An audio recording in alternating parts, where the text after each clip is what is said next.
Maraming nakapagsasabi na ang lungsod ng Baguio ay puno ng mga kwentong kababalaghan. Marami na akong narinig, mga kwento ng takot mula sa mga kaibigan at mga kaibigan ng kaibigan.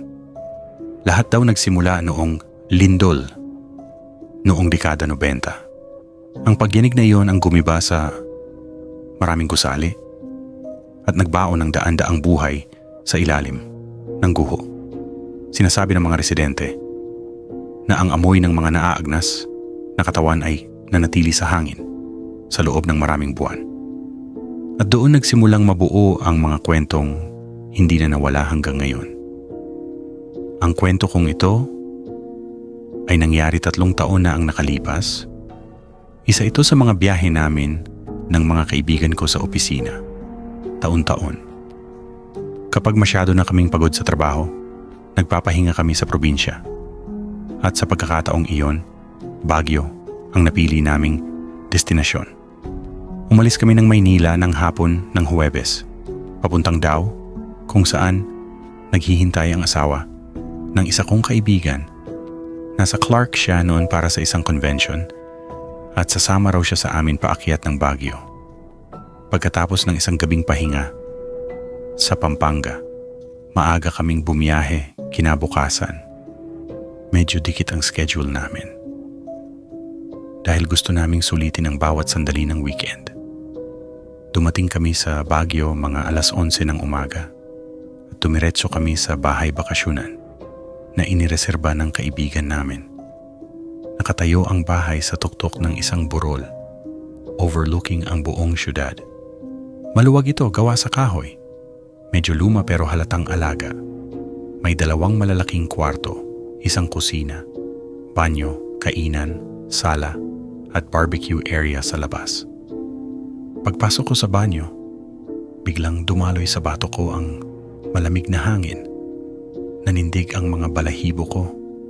Icy cold kahit para sa Baguio standards. Sinabi ko sa sarili ko, Oktubre naman ngayon, baka normal lang. Pero kahit anong pilit kong alisin sa isip ko ang kaba, hindi nawala ang pakiramdam na parang may mali. Pagkatapos naming ilabag ang mga gamit, lumabas kami para mag-lunch. Pagbalik, dahil pagod at kulang sa tulog, nagpasya kaming magpahinga. Pagising lumabas kami para mag-horseback riding, mamasyal at mamili sa palengke. Masaya, maingay, walang bahid ng takot. Pero hindi ko alam na sa gabing iyon, magsisimula ang hindi ko kailanman malilimutan. Pagkatapos ng maingay na gabi, tahimik kaming bumalik sa bahay. Ang lamig ng hangin sa labas ay tila may dalang ibang presensya.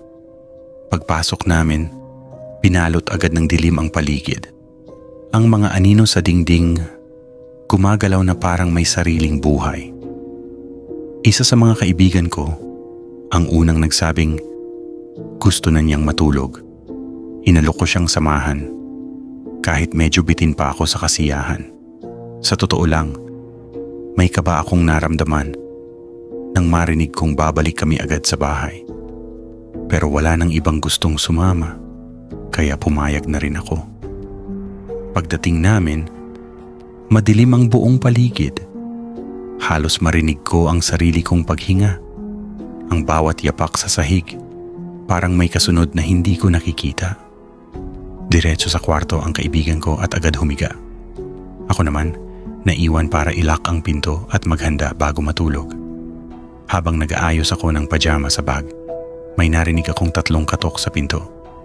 Tok, tok, tok. Sandali lang, sigaw ko. Inakala kong bumalik ang iba naming kasama. Pero nang buksan ko ang pinto, walang tao. Kinilabutan ako. Tinawag ko ang mga pangalan nila. Baka nagtatago lang sa dilim para takutin ako. Pero walang sumagot. Tanging ang echo lang ng boses ko ang bumalik mula sa labas. Ang simoy ng hangin, dumampi sa balat ko. Malamig, matalim, parang mula sa loob ng freezer. Agad kong sinara ang pinto at tumakbo pabalik sa kwarto. Napatayo ang kaibigan ko. nagulat sa ingay. Sila ba yon? Tanong niya habang pupungas-pungas pa. Hindi, wala namang tao sa labas, sagot ko. Umiling siya at muling nahiga, parang walang nangyari. Nanatili akong nakatayo sa tabi ng kama. Pinipilit intindihin kung ano yung narinig ko. Siguro hangin lang, bulong ko sa sarili. Pero kahit anong paliwanag ang gawin ko, hindi nawawala ang kilabot. Sa wakas, nagpa siya akong maghugas ng mukha bago matulog. Pagpasok ko sa banyo, bumungad ulit sa akin ang malamig na hangin. Iba na to. Ang pakiramdam, parang may nakamasid sa bawat galaw ko. Lumapit ako sa lababo, binuksan ang gripo, at nagsimulang maghilamos. Pero sa gitna ng katahimikan, may dumampi sa batok ko. Malamig? Basa? Parang kamay. Napasinghap ako at napatigil. Mabilis kong tinapos ang paghuhugas at pilit nang umiti. Kunyari wala lang. Pero ang tibok ng puso ko na parang tambol sa tenga ko. Dahan-dahan kong itinaas ang tingin sa salamin at doon ko siya nakita. Sa likod ko, sa refleksyon ng salamin, isang babae. Maputla. Magulo ang buhok. Ang mukha niya, duguan, baluktot sa sakit at takot. Ang mga mata, parang humihingi ng tulong. Napako ako sa kinatatayuan ko. Hindi ako makasigaw, hindi ako makatakbo. Para akong na-freeze sa oras. Tanging mga ugat ko lang. Sa sentido ang nararamdaman kong tumitibok ng mabilis. At tulad ng bigla niyang paglitaw, bigla rin siyang nawala. Parang may humigop ng hangin sa paligid. Tahimik. Tanging lagaslas lang ng tubig mula sa gripo ang naririnig ko. Nanginginig kong pinatay ang gripo at halos sabay akong kumaripas palabas ng banyo. Humahangos akong pumasok sa kwarto at tumalon sa kama. Tinakpan ko ng unan at kumot ang mukha ko. Pilit itinataboy sa isip ko ang imahe ng babae sa salamin. Hindi totoo yon. Hindi totoo. Paulit-ulit kong binubulong sa sarili ko. Pero bawat pagpikit ng mata ko, muling lumilitaw ang mukha niyang balot ng dugo. Ang mga mata niya, nakatingin diretso sa akin, parang humihingi ng tulong. Kaya hindi ko na ipinikit ang mga mata ko. Naghintay na lang akong marinig ang pagbabalik ng mga kasama ko. Hindi ko alam kung gaano katagal akong nakatulala. Pero nang marinig ko ang tawa at yabag nila sa labas, saka lang ako nakahinga ng maluwag. Parang biglang gumaan ang paligid at unti-unting nawala ang bigat ng dibdib ko. Sa wakas, nakatulog din ako, pero hindi nang walang takot. Pagsikat ng araw, ginising ako ng isa kong kaibigan. "Uy, kailangan nating mag-empake," sabi niya. "Bakit?" Tanong ko. Pupungas-pungas pa. Hanggang kagabi lang pala ang reservation natin. Lilipat tayo sa ibang bahay mamaya.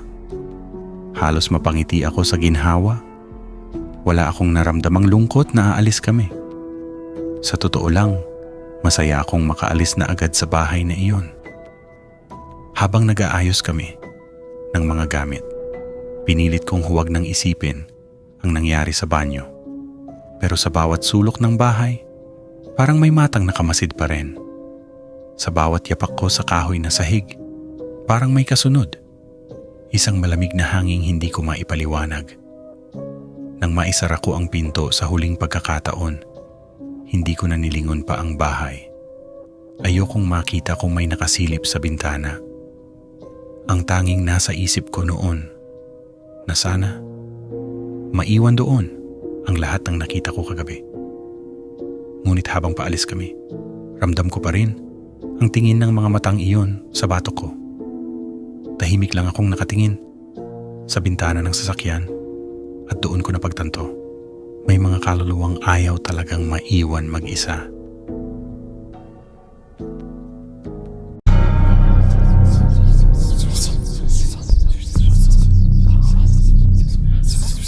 Like and follow para hindi ninyo ma-miss ang mga susunod na kwento na baka mas nakakatakot pa rito. Kung meron kayong sariling karanasan, i-share nyo sa akin. At baka ito na ang susunod kong ikwento. Hanggang dito na lang muna. Baka may nakikinig na rin sa paligid nyo.